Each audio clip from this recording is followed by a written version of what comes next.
I didn't lose my dignity that night. I lost my illusions when she announced my secrets in front of everyone I loved. It happened in a room full of smiles, wine glasses, and people who thought they knew me. A place that was supposed to be safe, a place where toxic family dynamics hide behind polite laughter and fake concern. She stood up, tapped her glass, and smiled like she was doing me a favor. At first, I thought it was a toast. I even smiled back. That was my mistake. What followed wasn't an accident. It wasn't a slip of the tongue. It was betrayal, carefully packaged as honesty, wrapped in just joking, and delivered with surgical precision. One secret turned into another, then another, each one stripped away a layer of who I thought I was in their eyes. I remember the silence more than the words, that awful pause when people don't know where to look, when sympathy mixes with judgment, when you realize your life is no longer yours, it's entertainment. She knew what she was doing. She knew which truths would humiliate me, which ones would make me look weak, which ones would make her look powerful. And the worst part? I trusted her. For years, I believed loyalty mattered in family. I believed blood meant protection. I believed that even in a toxic family, there were lines you didn't cross. I was wrong. That night didn't end with screaming or tears. I didn't storm out. I didn't defend myself. I sat there, quiet, still, because something inside me snapped, not loudly, but completely. People think revenge is explosive, messy, emotional. But real revenge, the kind that lasts, it starts with silence. As she laughed, I stopped reacting. As others whispered, I started listening. As they judged me, I learned exactly who they were. And that's when I understood something terrifyingly clear. When someone exposes your secrets to control you, they also reveal their own weakness. What she didn't know, what none of them knew, was that every secret she shared had a shadow, a contradiction, a loose thread, a truth she assumed I'd never pull. I didn't need to destroy her. I just needed to let karma notice. Because karma doesn't arrive screaming. It arrives quietly, patiently, and always on time. By the end of that night, everyone thought I was broken. They had no idea I was finally free. So let me take you back to how this betrayal began, why my own family became my enemies, and how a slow, calculated path of revenge turned a public humiliation into the most satisfying lesson toxic family dynamics can ever teach. Because this story isn't about what she did to me. It's about what happened after she thought she'd won. Before that night, I was the kind of woman people described as easy to get along with. Not loud, not dramatic, the dependable one, the peacekeeper. In a toxic family, that role isn't a compliment, it's a sentence. I was the youngest daughter, which meant expectations without authority. I learned early that love came with conditions. Be understanding, be forgiving, don't embarrass anyone, and most importantly, don't talk about what happens behind closed doors. From the outside, we looked close. Holiday dinners, group photos, birthday toasts full of inside jokes. But underneath, there was always tension, unspoken rules, quiet competition, and a constant need to prove who was doing better in life. She was older than me, more confident, the kind of woman people listened to when she spoke. She had a sharp sense of humor and a way of turning personal stories into performances. Everyone adored her. I admired her too at first. When I went through a rough patch years ago, she was the one I confided in. A breakup that left me emotionally hollow, financial stress I was ashamed of, moments of self-doubt I'd never said out loud. She listened, she nodded, and she promised, "Your secrets are safe with me." That's how betrayal really starts, not with cruelty, but with comfort. I didn't realize she was collecting information, not offering support. I didn't see how often she repeated my stories later, slightly altered, framed as concern. I worry about her sometimes. She's been struggling, you know. I told myself she meant well. In a toxic family, denial feels safer than truth. Over time, I noticed subtle shifts, comments disguised as jokes, little corrections when I told my own story. That's not exactly how it happened. You're forgetting the part where I felt myself shrinking, unsure of my own memories. Gaslighting doesn't always come from enemies. Sometimes it comes from people who say they love you. Still, I stayed quiet. I was raised to believe that family harmony mattered more than personal boundaries, that holding things together was my responsibility. So when the dinner invitation came, a celebration with extended relatives and friends, I didn't hesitate. I even helped plan it. That night, as I adjusted my dress and checked my reflection, I had no idea I was walking into a setup. I thought it was just another gathering where I'd smile, listen, and go home emotionally exhausted. I didn't know my pain had already been scheduled into the evening's entertainment. Because when betrayal grows slowly inside a toxic family, it doesn't announce itself. It waits. And when it finally surfaces, it doesn't just hurt. It rewrites how you see everyone who ever watched and said nothing. That dinner wasn't the beginning of my story. It was the moment everything I'd ignored finally demanded to be seen. And once the truth starts pressing against the surface, karma always finds a way in. In the weeks leading up to that dinner, something felt off. Not dramatic, not obvious, just a low, persistent discomfort I couldn't explain. She started asking questions again, casual ones, questions she already knew the answers to. How are things really going for you? Are you still dealing with, that situation? Her tone was gentle, but her eyes were sharp. I answered carefully, choosing safer versions of the truth. By then, some instinct had already learned caution. Still, I underestimated her. At family gatherings, I noticed how conversations subtly shifted when I joined. A pause, a glance exchanged, then a topic change. No one said anything directly, but I felt it, the quiet awareness that parts of my life were being discussed when I wasn't around. That's how betrayal often operates in a toxic family, not loudly, but through whispers that travel faster than honesty. She'd laugh and say things like, "You know how sensitive she is," or "She takes things very personally." It sounded protective, but it framed me as unstable, unreliable. People began responding to me differently, sympathetic smiles, overly careful questions. I started doubting myself. Was I imagining it, or had my private struggles become public narratives? The worst part wasn't what she said, it was how she said it. Always with concern, always with a smile, always in a way that made me look unreasonable if I pushed back. That's manipulation's favorite disguise. Once I confronted her, gently. I asked if she'd shared something I told her in confidence. She looked genuinely hurt. "Of course not," she said. "I'd never do that to you." Then she added, "But people notice things. I can't control what they assume." And just like that, she placed the blame on me. I apologized. In hindsight, that was the moment I handed her permission. As the dinner approached, the atmosphere thickened. She became more involved in the planning, more eager to speak, more performative.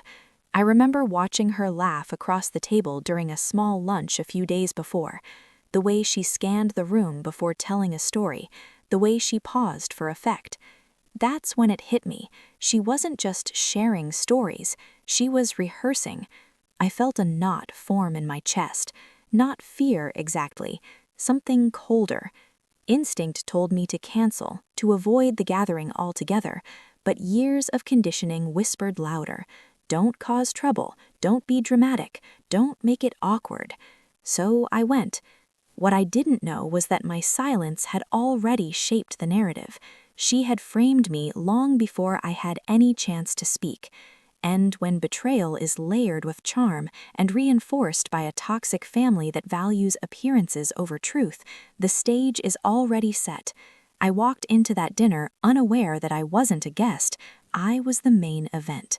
And somewhere between the first drink and the first laugh, Karma was already taking notes, quietly preparing to collect every lie she thought would protect her. The room was warm, too warm. Candles flickered along the table, glasses clinked, people leaned back in their chairs, comfortable, relaxed, unaware they were about to witness something irreversible. She stood up halfway through dessert. At first, no one questioned it. She was the storyteller, the entertainer, the one who always had something funny to share. She raised her glass and smiled at me. "My favorite thing about family," she said, "is that we can be honest with each other." A few people nodded. I felt my stomach drop. The first secret was small, an old mistake I'd made years ago. She told it lightly, like an anecdote. People laughed politely. I forced a smile. Then she kept going. She shared details I'd told her in moments of vulnerability. My breakup, my financial struggle, my self-doubt, stripped of context and framed as character flaws. Each word landed like a quiet slap. I looked around the table. Some people stared at their plates. Others watched me carefully, gauging my reaction. No one stopped her. That's the part people don't talk about enough. In a toxic family, silence is participation. By the time she reached the most personal secret, the room had gone still. Even she hesitated, just for a second. Then she smiled again and said it anyway. That was the breaking point. I felt heat rush to my face, then drain completely. My hands were shaking, but I kept them folded in my lap. I didn't cry, I didn't speak, because something strange happened in that moment. As she talked, I stopped hearing her voice. I saw patterns instead. The way she avoided specifics about herself, the way she framed everything as concern. That's when clarity hit. This wasn't honesty, it was control. She wasn't exposing me because she cared. She was doing it because she needed to feel superior, because my vulnerability made her feel powerful. And suddenly, the humiliation turned into something else. Detachment. I realized she had crossed a line she could never uncross, not just with me, but with everyone watching. People were uncomfortable now, not because of what I'd done, but because they were witnessing betrayal in real time. She finished her toast to scattered applause, some awkward laughter. She sat down, satisfied. I excused myself quietly and went to the bathroom. I locked the door and stared at my reflection. My face looked calm, almost blank. That scared me more than tears would have. Because when emotional pain turns cold, it stops begging for understanding. It starts planning. I didn't confront her that night.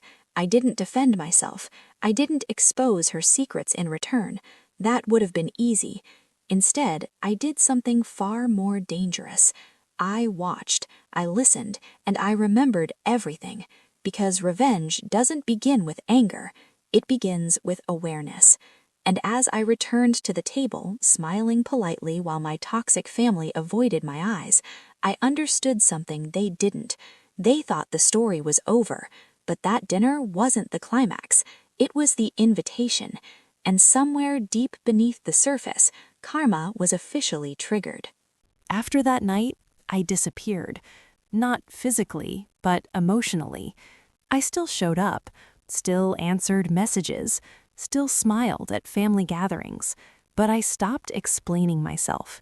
That's the mistake people make when they're hurt. They rush to be understood. I did the opposite. In a toxic family, silence is unsettling.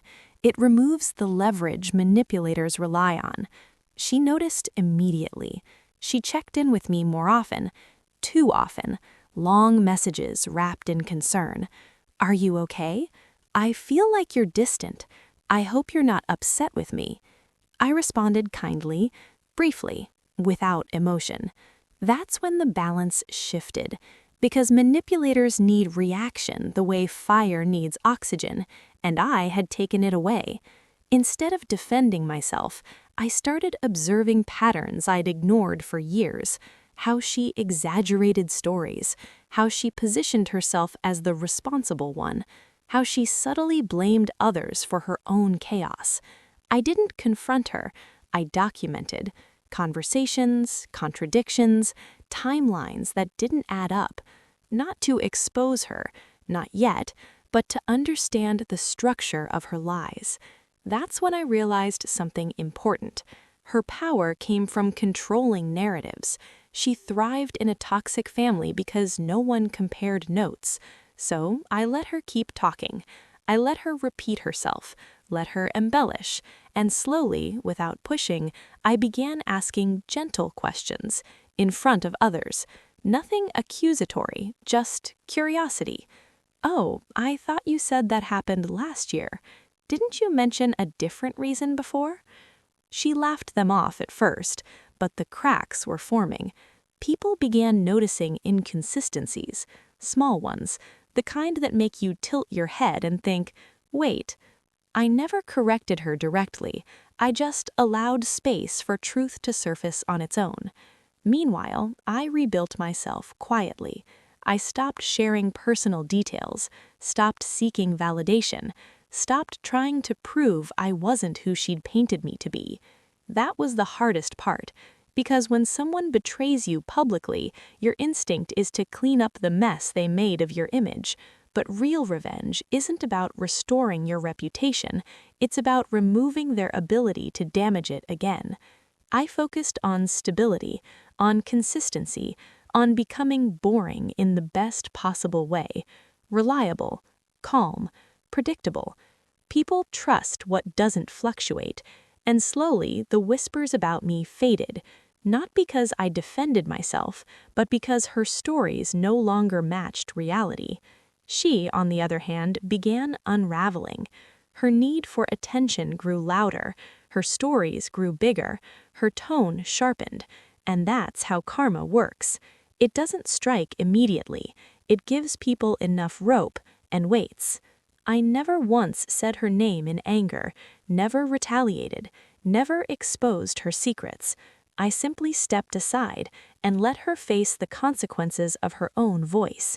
Because in a toxic family, the most devastating form of revenge is allowing someone to reveal exactly who they are without interruption. Karma didn't arrive with an apology or a dramatic confrontation. It came quietly, the way truth usually does. It started with a conversation I wasn't part of. I heard about it later, through someone who'd never been particularly close to me. That alone told me something had shifted. They said she'd been telling one of her familiar stories, the kind where she was always the responsible one, the misunderstood one.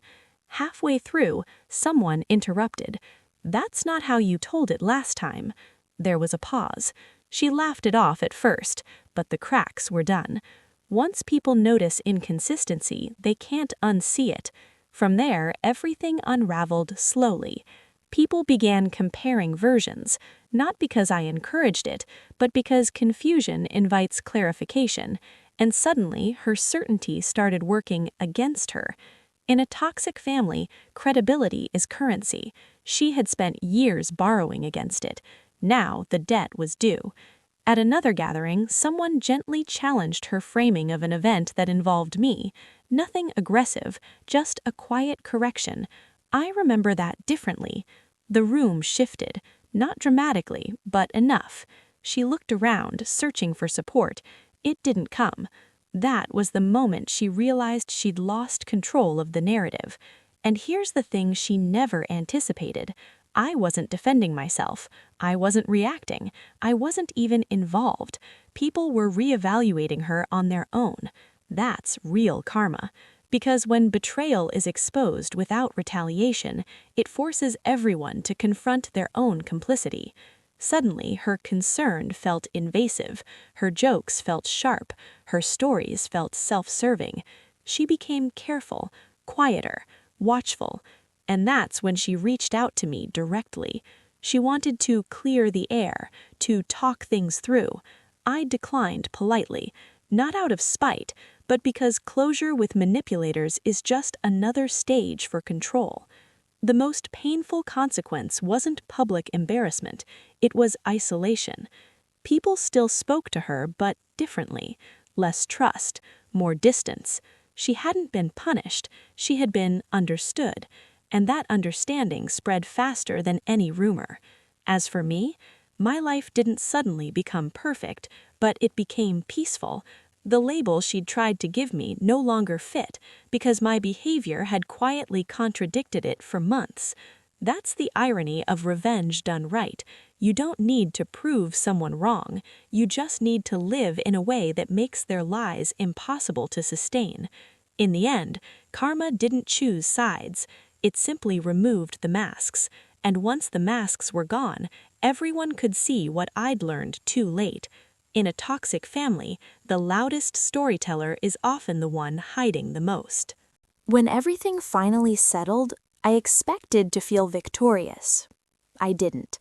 What I felt was light, not because I'd won, but because I was no longer carrying the weight of explaining myself to people who never wanted the truth in the first place.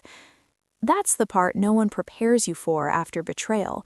The grief isn't just about what was done to you, it's about who you thought your family was. I mourned that quietly. There were moments when I replayed that dinner in my head, not with anger anymore, but with clarity. I saw how long I'd been shrinking to stay acceptable, how often I'd accepted discomfort to keep the peace in a toxic family. And I understood something essential. I wasn't betrayed once. I'd been betraying myself for years, choosing silence over boundaries, understanding over self-respect, harmony over truth. The slow revenge I took didn't turn me into someone cruel. It turned me into someone honest with myself. I learned that dignity doesn't come from defending your image. It comes from refusing to perform for people who benefit from misunderstanding you. I stopped attending gatherings out of obligation, stopped oversharing, stopped confusing access with intimacy. Some relationships faded. That hurt, but not as much as staying would have. Others shifted. A few people reached out privately, not to apologize, but to acknowledge. I didn't realize what was happening. I should have said something. I accepted those words without reopening old wounds. Because healing isn't about rehashing the past, it's about choosing differently going forward. And here's the lesson I carry now. In a toxic family, the most dangerous myth is that loyalty requires self-sacrifice. It doesn't. Real loyalty doesn't ask you to bleed quietly so others can stay comfortable. Karma taught me that people eventually reveal who they are, especially when you stop reacting. And revenge, when done right, isn't loud or destructive. It's quiet alignment with your own worth. I didn't expose her. I didn't humiliate her. I didn't become what she wanted me to be. I became unreachable. That's the kind of outcome no one can take from you. Because when you no longer need validation from people who once controlled the story, you're finally free to write your own. And that freedom? It's the only ending that ever really mattered. Sometimes people ask me if I'd handle it differently now, if I'd speak up sooner, if I'd walk away faster, if I'd protect myself more fiercely. The honest answer, I don't regret staying quiet that night. Not because it didn't hurt, but because silence showed me everything I needed to know. It showed me who felt uncomfortable but stayed silent, who benefited from the humiliation, who mistook my calm for weakness. In a toxic family, moments like that act like a spotlight. They don't just expose secrets, they expose character. I learned that you don't always need to confront betrayal head-on. Sometimes the most powerful response is letting people sit with what they've done, without giving them the relief of your reaction. That's when karma has room to work. Life didn't suddenly become easier after that. Healing rarely looks dramatic. It looked like setting boundaries that felt selfish at first, like choosing peace over proximity, like realizing that distance isn't punishment, it's protection. And the strangest part, once I stopped fighting for my place in the family, I realized I'd never truly had one. What I had was a role, the one who absorbed discomfort, the one who stayed quiet, the one who made others feel better by being smaller. Letting go of that role was terrifying, but it was also the beginning of something honest. If you've ever had your trust used against you, if you've ever been exposed, embarrassed, or minimized by someone who should have protected you, if you've ever wondered whether quiet revenge is even real, it is. It just doesn't look the way movies portray it. It looks like walking away without explaining, like refusing to participate in cycles that drain you, like letting truth emerge naturally while you rebuild yourself in private. And maybe the hardest lesson of all, you don't need closure from people who only understand power. You create your own closure the moment you stop asking them to see you differently. So now I'm curious. If someone you trusted announced your secrets in front of everyone, if your own family crossed a line you could never forget, would you fight back? Or would you do what I did? Step aside, stay quiet, and let karma finish the story? I'd love to know what you think.